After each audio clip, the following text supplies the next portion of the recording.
Okay, morning, guys. We're going to go through the interwar period real quick. First off, let's talk about these guys on the opening slide. This is Adolf Hitler, leader of Nazi Germany. Benito Mussolini, leader of fascist Italy.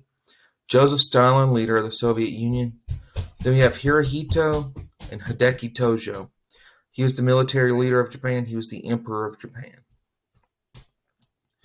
So with the League of Nations, following World War I, international organizations and agreements were established to avoid future conflicts. Does not work at all, okay? The League of Nations was an international cooperative organization established to prevent future wars. We talked about it a little bit last week. As you see here, the U.S. stays out of it, okay? Uncle Sam stays out of it. And you see all the European countries planting these seeds for future wars in areas like Syria, Asia Minor, Persia, Turkey, Siberia, throughout. And we'll get to how this happens.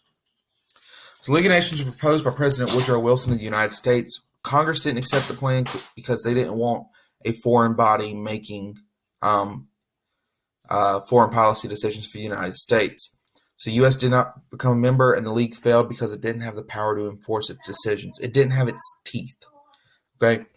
Think about if you have a dog chasing you, okay? It's baring its teeth, it's barking at you, you're running, you're scared. Now think of that same example, but the dog has no teeth. Okay, you're not going to be as scared because it can't bite you. Okay, the League of Nations had no teeth. The mandate system, they divided up large portions of the Ottoman Empire in the Middle East. Britain got 3, okay, Iraq, Transjordan, and Palestine. France had 2, Syria and Lebanon.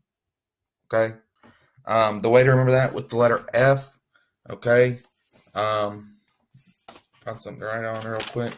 The letter F goes to the side twice, okay? So with the letter F, it goes to the side twice. France had 2 mandates. The letter B goes to the side 3 times. So it had 3 mandates. A period of uneven prosperity in the decade following World War I, the 1920s, the Roaring Twenties, was followed by a worldwide depression in the 1930s. Okay, this depression weakened Western democracies, made it very difficult for them to challenge the threat of totalitarianism. The causes of the worldwide depression: you had the German reparations, where they had to pay off the debts of World War I. You had the expansion of production capabilities and the dominance of the U.S. in the global economy. So think of it like a hot air balloon, okay? The United States is that balloon, and the rest of the world economy is the basket. That balloon pops, that basket's going to fall, and that's what happens. The U.S. economy pops, the world economy crashes. You have an excessive expansion of credit, and you have the stock market crash on October 24th, 1929. With the impacts of the Depression, you have high unemployment in industrial countries. You have bank failures and the collapse of credit. You have the collapse of prices in world trade, and the Nazis gaining power in Germany and blaming Jews for the collapse. Impacts: you have high unemployment, bank failures, the collapse of prices, like I said, the Nazis becoming more powerful, and totalitarianism going unchallenged. Now, for these dictators, we're going to run through them fast because I'm going to go more in depth with each one of them in a separate video. So dictators were able to take power because everyone else was distracted, okay? In Germany, Hitler promised to improve economic conditions. There was heavy inflation, heavy depression. Democracy was weakened. You had anti-Semitism, which is hatred of the Jews, extreme nationalism, and National Socialism, which is Nazism, and the German occupation in nearby countries. This is just more in depth. We'll come back to it a little later on. Japan and Hirohito, you have militarism, industrialization, the invasion of Korea, Manchuria, and China. Hirohito was symbolic. Tojo was military. We'll come back to that.